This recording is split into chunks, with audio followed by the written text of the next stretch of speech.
Star of Bitten and many films that she actually directs, writes, and produces, Laura Vandervoort. Give it up.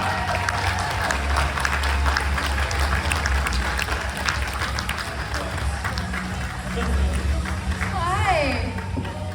So yeah, thanks for that. How are you guys? Good? So you're super. Never heard that before. So what's going on? How's everyone's Sunday? Good? Good? And this has been such a great, better now. Thanks. This has been such a good show. And like the cast, we don't all get together like this, so in the green room, we're just telling all our stories. And we should have said that on the panel, that's so funny. So next time we'll just record all of our conversations in the green room. I think we've got, which side are we starting on? Okay, there you go. Hello. Hi. My name is Jamie. Hi, Jamie. So my question is, so Smallville did a lot of legacy casting and people coming back, and I know that you had come back with Supergirl. And what was it like just coming back into the Superman universe and just kind of being another character? It was great because, first of all, I'd always wanted Supergirl to have her own show. So the fact that that even happened was amazing. When I spoke to one of the producers of that show at an event, and he said, we'd love to have you on, but would you like to be good or evil? And I said, I obviously want to be evil, and I want to look completely different. So they came up with Indigo's costume, which was a Mystique ripoff for sure. But it was so much fun because villain, when you're playing a villain, you can do anything you want. When you're playing Supergirl or Superman or a superhero, you kind of are in a box of what people want to see that superhero do. But like, I love Harlequin. I love the Joker. Those are all such fun characters to watch. So that's how Indigo kind of came to be. So it was great. It was legacy casting for sure. And then yeah, Helen Slater. It's always nice. It's like a nod to the original series to bring us on and our stamp of approval or whatever it is. Thank you. Thank you. Hi. Hi. So I know you're an introvert like me, Yes. and stuff like this is crazy, but you always deal with it so well. How do you do that? Do I? So you do. You wouldn't even Awkwardly know. on this chair right now. Yes. It is an awkward chair. So sorry, what was the question? Like, how do you deal with being an introvert, doing things like this? I don't. No, I don't. I think, I don't know. There's no answer. It's like, in a way, it's like Beyonce has Sasha Fierce. It's like you have this alter ego, although it's not like full alter ego for me, it's just more energy. And when I go to conventions, I want to make sure everybody feels seen and heard and special. I love to hug, which I couldn't do during COVID, but so I want to make sure everyone has their time, and that does take more energy out of you. And as an introvert, like after expending the energy and being social, you need like 24 hours to recharge the battery, as you know. So for conventions, there's no recharge time. So like by today, I'm doing my best, but you guys feed us. Like it gives us energy. It reminds us why we do what we do, why we love it. And you're the reason we continue to work as actors, because you gave us this fan base. And then I'm changing the question right now, I'm so sorry. But like it propelled me into the genre work, Bitten, V-Wars, Jigsaw. Like I wouldn't have that without you guys, so thank you. Thank you. You're the best. Hello. Hello. So it's been so nice to come out here and meet meet you and all of the members of the cast, and you all. We feel the same way. I think it shows. And you all have been so friendly and welcoming, and you know, you don't seem shy at all. I worked hard at that. But you know, seeing you guys come out of the screen and be, you know, real full-size people, and you're like, wow, you know, I got a 23-inch TV and you're taller than 23 inches. That's not possible. It's the heels. I think starstruck is the adjective that sums it up. You know, like when we met Tom, my wife came away and was like, "He called us Clark and Lana. I'm shaking." And you know, when we met you outside at your signing table, you were just so friendly and welcoming. But do you have any stories about meeting people that you've looked up to? You know, I don't know if you call them idols, but you know, people that have inspired you or you know, led you to get to where you are today, and just completely made a fool of yourself. I feel like I do that daily, but in terms of idols, not really an idol. This was a couple of parts to this story. There's a couple people, but I'll start with Mark Wahlberg. Name drop. So growing up, I had Marky Mark and the Funky Bunch on my wall. Calvin Klein. So I worked with Mark on Ted.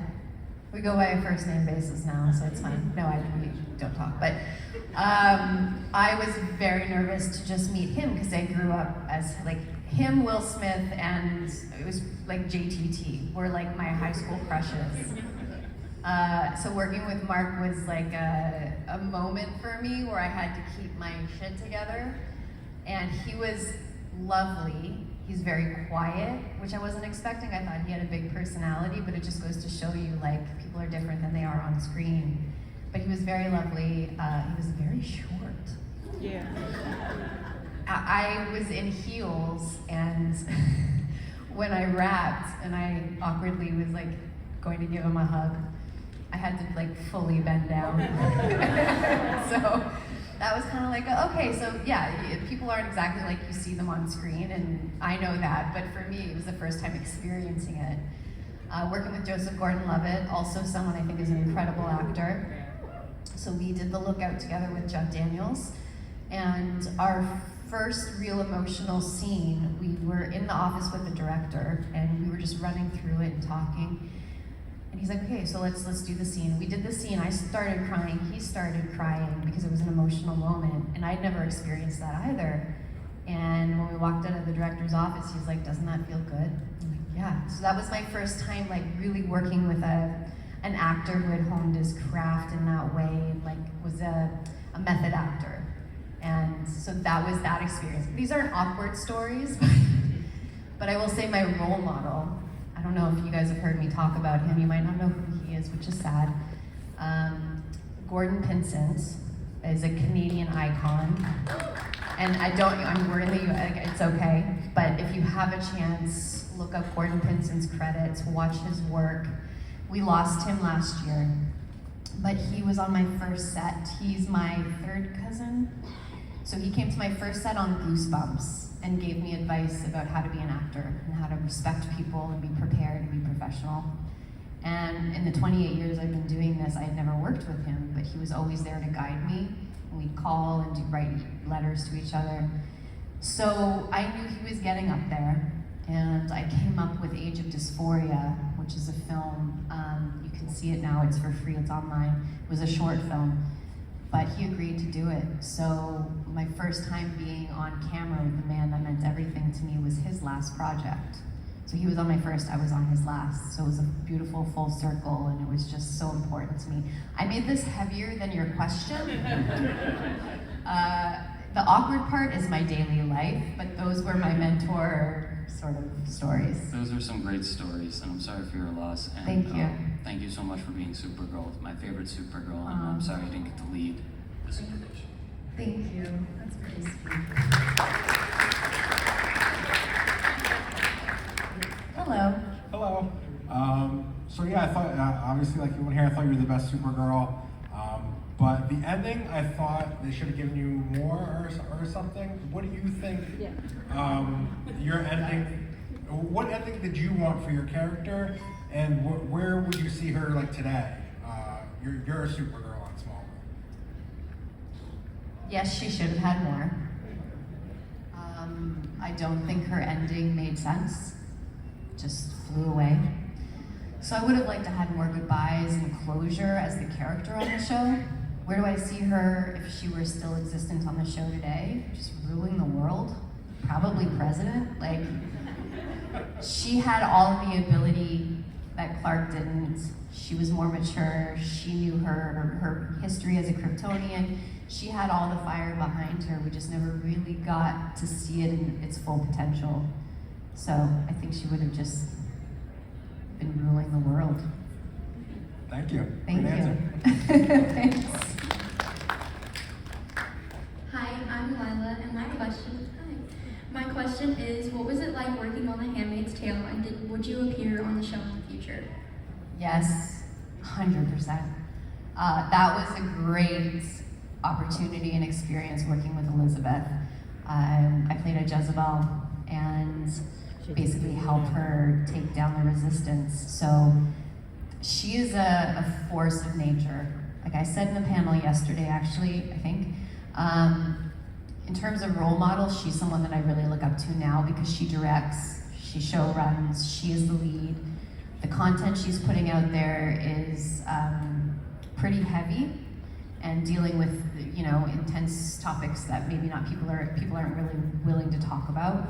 And I just would watch her on set in between takes, and she just was kind, but still the boss. And she was a great example. Bye, puppy. She was a great example for me because I didn't have a female director until 8 years ago. I've had 3. And so it wasn't apparent to me that we could, you know, it wasn't in front of me that we could produce and direct and tell our stories.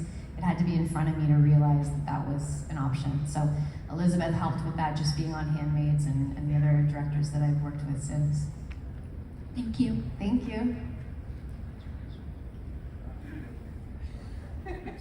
It's so quiet. Just need this to squeak when I... So you just spoke about females directing. So I just want to recognize My Soul to Take because that was an amazing film that she directed. Thank you. So I would like to know what you're working on because I know you mentioned something about Gideon. Yes. So, because we need more strong females behind the camera. Yes, Even I agree. producing. I agree. Yes, thank you. Give me an applause for that.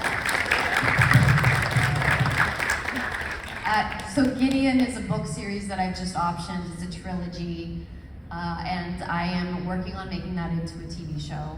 I would ideally be the lead, but I want to produce it, and it's sort of a dark drama. Long story short, it's like a female Dexter. So I think there's a lot of interesting potential there. I got a few oohs, so that's good. And I've always just been drawn to developing and telling human stories.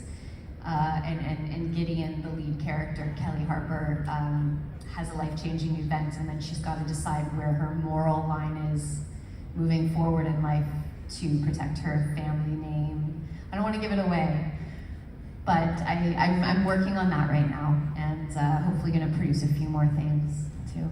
So the book's out, so we can get the book. Yes, yeah, it's Start on reading it. Amazon. Awesome. There's 2 right now. The 3rd's about to come out. It's called Gideon Resurrection, which kind of gives away what happens. And I don't know the 3rd yet because he hasn't finished writing it.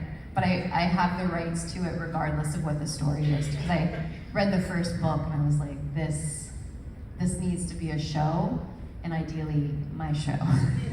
So, thanks, you. Laura. Yeah, thank you. Hey, Kyle. Hello. My question is, who is your favorite co-star from V? My favorite co-star from V. I don't think I can answer that. All of them? It was a great cast. I can't answer that. All of them. That's not gonna be a great answer, I'm sorry. But truly, everybody was kind and friendly and professional, and like Marina Baccarin's in Deadpool now, and Morris Chestnut, Elizabeth Mitchell. I'm just gonna name everybody because, yeah. Thank you. Hey. Hi Laura, my name's Patrick. We met at Fan Expo 2019, so it's nice to see you again. You too. So my question is, what were some of the challenges playing Supergirl? You know, you had to be in the harness and things like that. What were some challenges having superpowers and doing things that Clark, you know, wasn't able to do, et cetera? Because you had different challenges than Tom did because he was still developing a lot of his powers that you already possessed.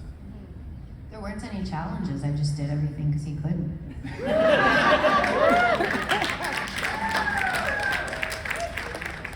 Yeah.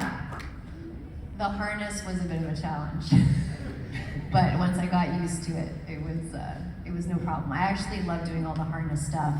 Any fight sequences I ever get to do in any show, I'm obsessed with doing that. In Bitten, I did as much of the choreographed fight scenes I could. I'm a second-degree black belt, so whenever the stunt people find that out, I'm like, can you please let me do this? I really want to do this. So, yeah, it's no problem on the Smallville front. She just took over, which is why they had to get rid of her. She could fly. I mean, maybe they'll bring her back in the animated series. In which? In the Smallville animated series that Tom and Michael will eventually make at some point. Are they making it? Like, what's going on? I keep hearing about it. On hold. On hold. It's years away from being developed, that's they've said. But they pitched it to Al and Miles and they both like it, so. Okay, this is maybe someday. news to me. Yeah, I saw an article the other day that I agreed to do it too. I mean, I do, Well, but no one's talked to me. No one's right, so, thank you. Thank you. Hi. Hi. Thank you so much for being here. Of course, thank you. You came out to Smallville a little later on to the show. I was wondering, what do you think Kara would have been like if she was in like the first few seasons? Like, how would high school Kara act, hanging out with Clark and the gang? I've never been asked that. I don't know. She would definitely be. Oh my God, I never thought of this. Because when she came onto the show, we were talking about the fact that she was a little bratty, but she was confident. So just a more immature version of that? What do you guys think? I've never thought about this. Would she be class president? Yeah? Would she be a bully maybe a little bit? No. Smack Clark around. She'd smack Clark around. Yeah. Well, oh God. Do you remember the Miss Sweetcorn? Yeah. Not my favorite wardrobe. I didn't really answer your question, sorry. No, that was great. Thank you. Okay, thank you. It's hard, I've never thought about that, like a younger version of her. She'd still be cool. Hey. Laura. So you're the youngest of the Smallville class. Well, on the younger side. Youngest. Well, maybe not the youngest, but like on the younger side compared to the rest of them. So youngest, yes. Yeah. Did the other actors ever act like big brothers and sisters to you on the set or after? Like, you know, while you guys, you know, matriculated through all the Comic-Cons and things and events. Great word. Yes, I would say Michael did. I think by the time I'd gotten there, everyone was tired. They had their lives set up in Vancouver. And I didn't get to work with that many of the cast consistently. But Michael kind of took it upon himself to show me Vancouver and like cool t-shirt stores and things like that. So he kind of got me settled when I had moved to Vancouver. And I wish I'd worked more with Kristen and Erica. I think I only got a couple scenes with each of them. So I didn't really get to know them until later in life. Doing these conventions, we're actually all getting to know each other now, for me. But I think back then, had we had more scenes together, they definitely would have taken me under their wing. They're both so giving and loving and like caring. Yeah. Girls supporting girls. Love it. Exactly. Yeah, exactly. Thank you. Hello, I'm John. Hi. All right. First question. So bear with me. You got this. You can do it. No, I just wanted to lead off because you're always Supergirl in my eyes, always. But when you flew away, what I found very interesting, I don't know if they told you on set or if any of the writers did, but it's your last lines before you fly away is actually the beginning of like a very major comic. Like the mission that you say you're gonna go on actually ends up being this huge mission with Superman that involves Brainiac. So like when I was rewatching it, I thought they would bring you back, and then I was upset because I was like, it was very important what you end up doing. So yeah, you kind of end up ruling the world, I guess, for a time. But my question to you was on Smallville. It doesn't even have to be Smallville, but specifically that. What did you learn and that you applied to directing later on? Because I know actors, I feel like they make great directors. So what did you learn? Oh, in terms of directing. Mm-hmm. What did I learn from Smallville that would help me and I applied to directing later in life? Yeah, or any other project if you feel that, you know. But specifically directing or just... Directing, producing, because I know you're involved in film and Yeah. projects and stuff, so what did you learn?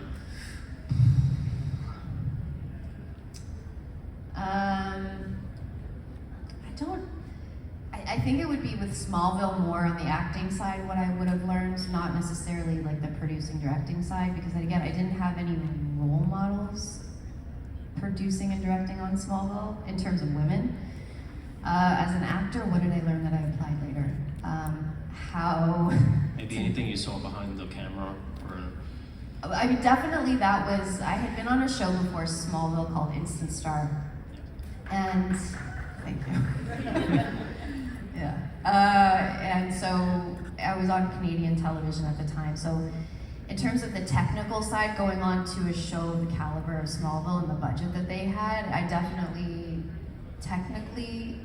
the technical side of things, learned more about lenses and lighting and scheduling. Like our ADs would schedule in a certain way, and I'd ask questions about, well, why are you shooting this and why are you shooting that? And so like those little things definitely bleed into what I'm doing now and how to schedule a production.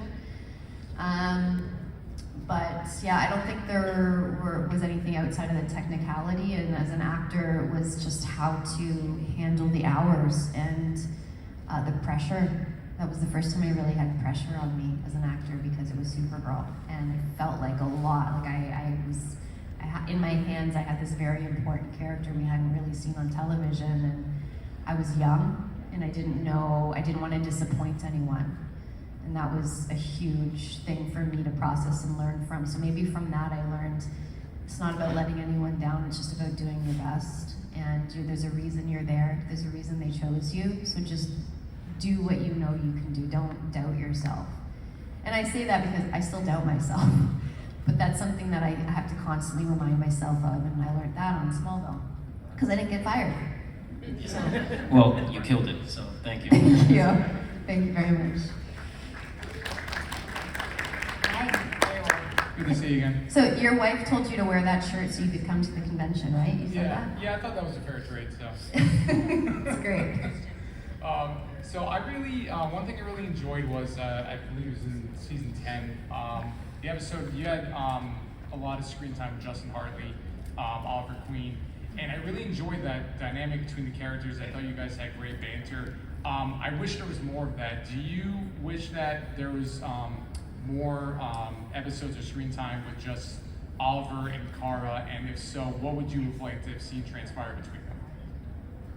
Yeah, I think Justin's great. And I recall really enjoying working with him, and we were always laughing offset.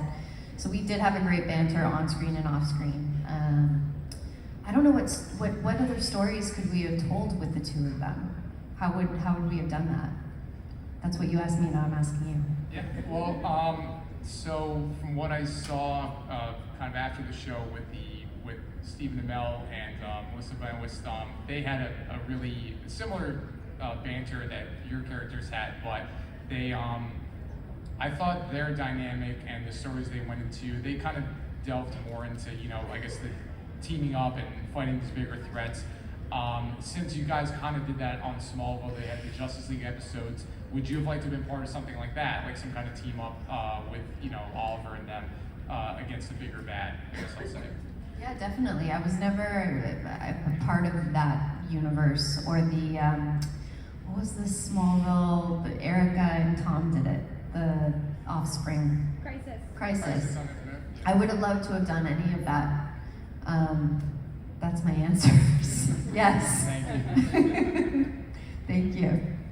Yeah, Crisis of Infinite Earths. Yes. I do know what's happening.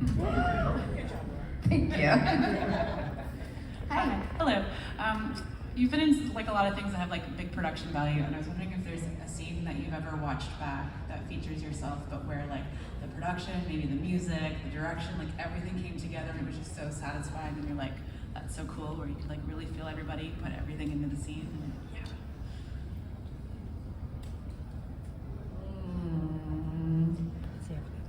I mean, the first one that comes to mind, because we've been talking about it all weekend, is the Supergirl scene where I'm on the water tower and then Kelly Clarkson comes on, and that was my first time seeing myself on the show, kind of fully embracing who she was, the way that they had me stand up and putting the cuff on, and then Kelly Clarkson's song comes in, like everything kind of came together for that, the visual effects, and it's the first time I saw myself really fly in that way.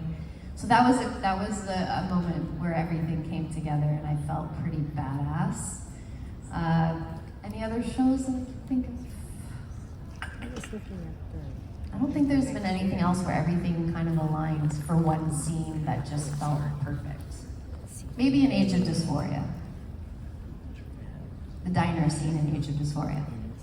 Yeah, which you guys haven't seen, that's fine. Thank you, great question. Oh, puppy's back. Hello. Hi. Hi, Laura. My name is Jason. Jason. Hi. And my question is, if you could create a true crime-inspired Smallville episode, what would you do? A true crime Smallville-inspired episode. I love true crime. This is why I'm getting this question. I don't want to kill off any characters, so I guess it would just be, this is a tough question. Well, Tess was killed in the last episode and they never really followed up on that. So maybe Tessa? Tess. I don't know. Who would be investigating? I guess it would be myself and Erica and Kristen teaming up to investigate the murder of Lex Luthor, who has been murdered in the cloakroom with a dagger. But then we find out that Clark actually poisoned Lex.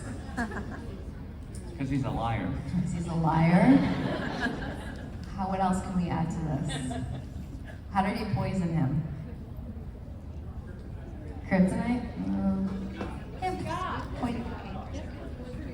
Scotch. Oh yeah, in his whiskey. Okay. I think we've got a pilot here. Thank you. That was great. Crowdsourced, yeah. Thank you. Guess we're making the podcast. Yeah.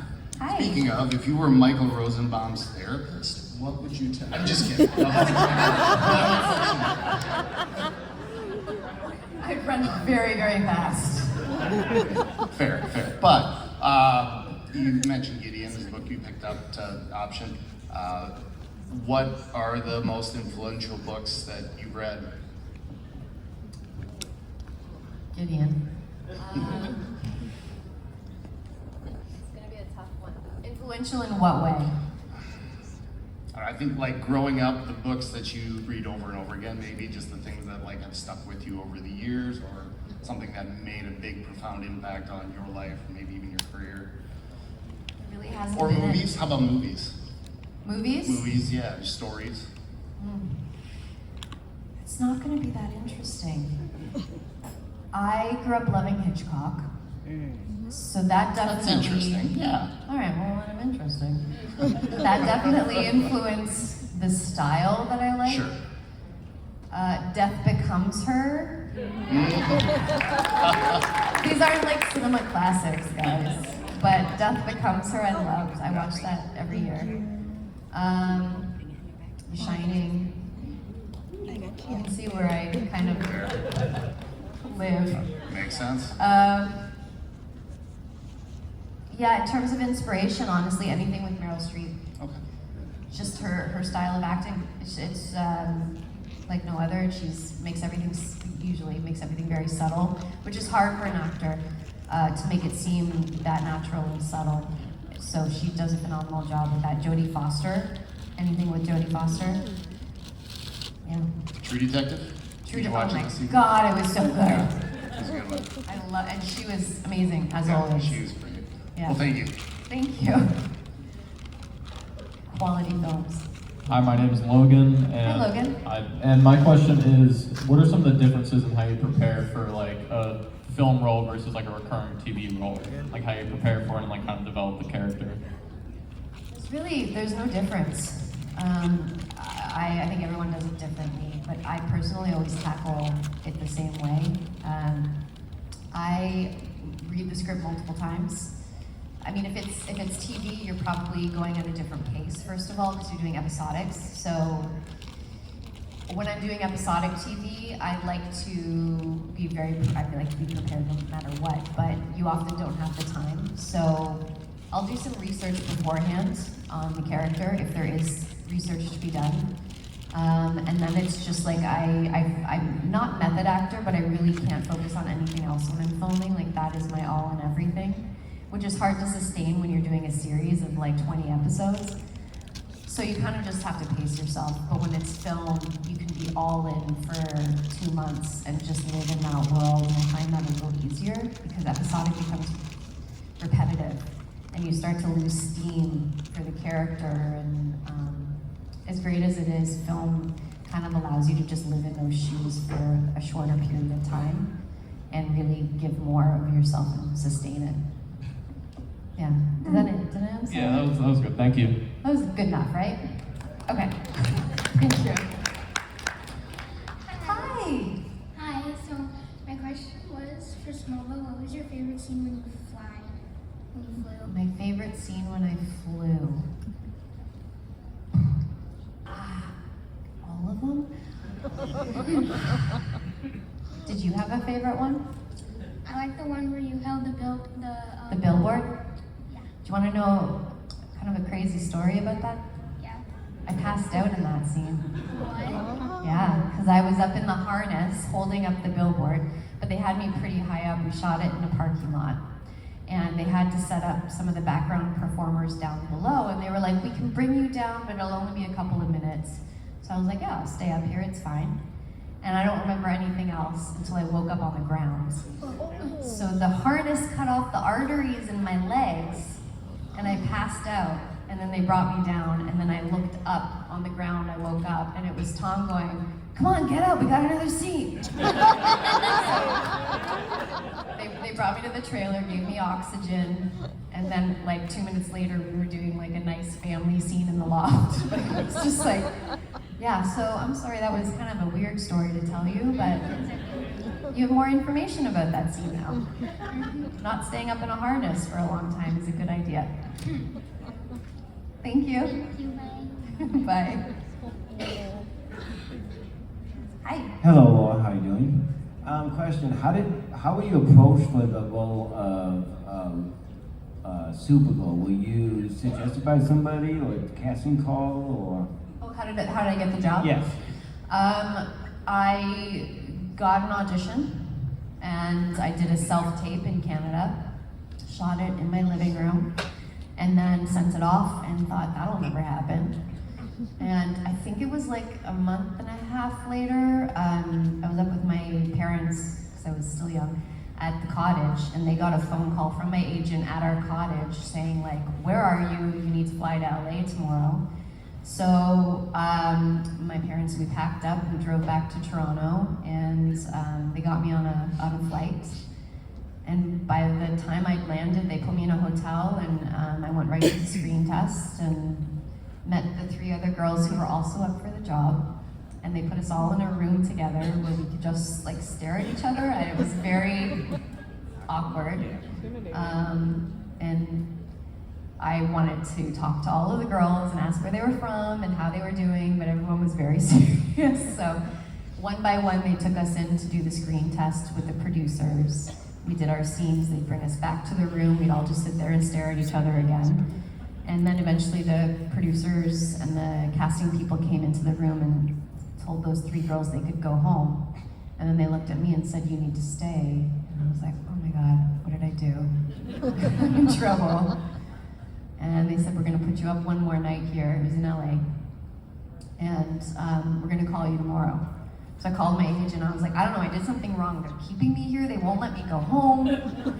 And then he's like, "I think this is a good sign." And so then I found out the next morning I'd booked the job, and a week later I was in Vancouver in a harness. And it was just like that. So, crazy experience. Well, can't think of anybody else to have done it better. Thank you. Thank you. I'm Alex. I know we've met a few Hello. times today, but the wife didn't want to come up here, but she wanted to know if you still talk to the cast of Bitten, and then you guys are planning to do a con for that? A conflict for next year? Well, a con for Bitten? Oh, a con for Bitten? Yeah. I would really love to. I know the boys would as well. We've just never had one. And like, I don't think it would be a Bitten specific convention, although that would be wonderful. Yeah. But I don't know who to talk to about that. Creation. Hey, Creation. I've got another show. Awesome, thank you. Thank you. Hey. Hi. I'm a big supporter of all of your projects. I know, this is Asama. He's amazing. He's been a supporter of all of my indie films.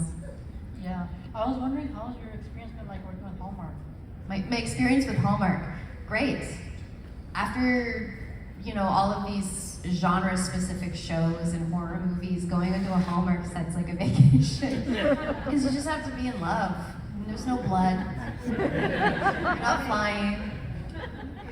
It's always wonderful. I've done a few. I'd love to do more. We had one come out last year, and it was their second highest rated of all time and their highest of the season.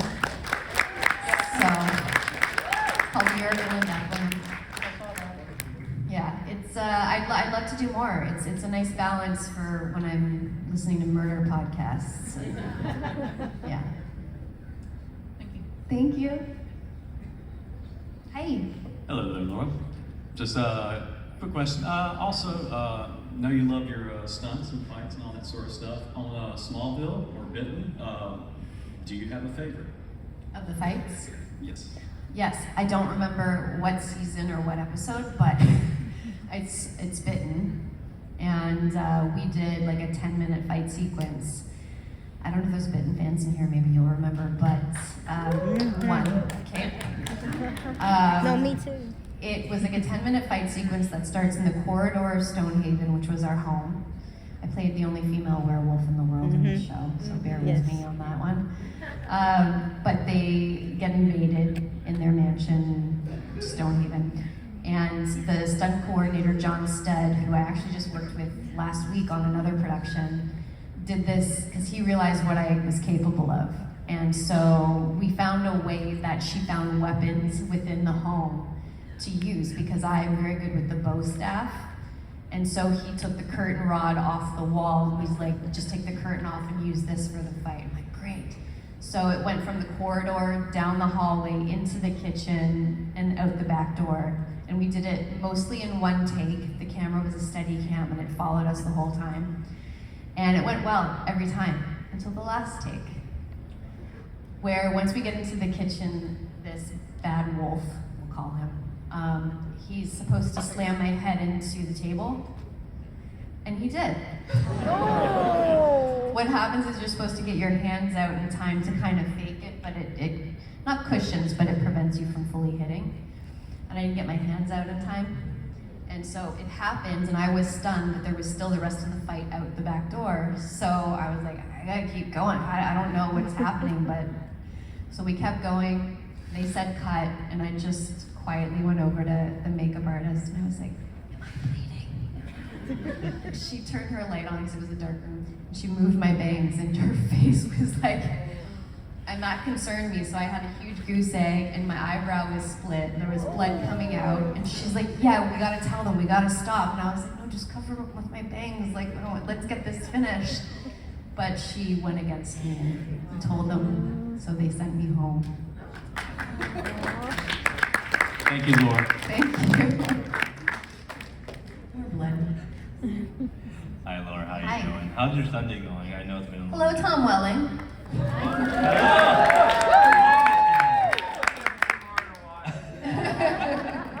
Sorry. I've been a fan of My Mom Got a Date for Vampire. I watched it with my mom and my twin brother as a kid, and I just wanted to know. Yes, it is. And if you can still remember it, that'll be great. I just want to know the behind the scenes and how it was while doing it, and it just being a phenomenon that people still recognize to this day, along with all the other Halloween movies. It's crazy. They air that every Halloween. So this is Mom's Got a Date with a Vampire. It was a Disney movie I did with Caroline Rhea, Charles Shaughnessy. I was like 13. And it was also, as a child actor, I was working with Sabrina's aunt. I don't know how old this audience is. I thought that was pretty rad. And Charles Shaughnessy from The Nanny. And again, like, I don't know what it was, but I wasn't doing a Disney movie that was happy. I got to do like a creepy vampire, so it was right up my alley. And every Halloween, I get to watch my 13-year-old self make weird acting faces. It's so hard watching yourself as a child on screen. I mean, it's still hard now. But watching myself mature over the years on camera is a bit terrifying. But especially that one. It was a great experience, but I was still very green. So I watch it now, I'm like, okay, I'm so glad I learned from that, because it was kind of some bad acting in that one. Thank you so much. It was a wonderful movie, and I'll cherish it all the time as I watch Thank my you. mom. Thank you. That's very sweet. Now I feel bad I said it was bad acting. Okay. Thank you. Is that it? Yeah, so now you talk about you. Thanks.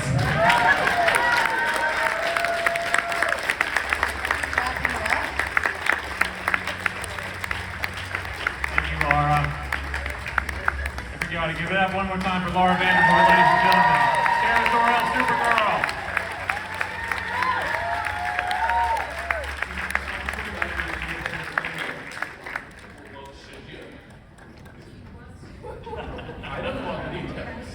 He wants me to tell you that I got an award for the Indie Leadership Award for my work in Another fantastic round of applause. and awards for Best Emerging Female Director. Congratulations. Yes, thank you guys. Thank you. You guys are gonna stay for Tom and Kristen? I get it. Thank you. Who remembers First Love?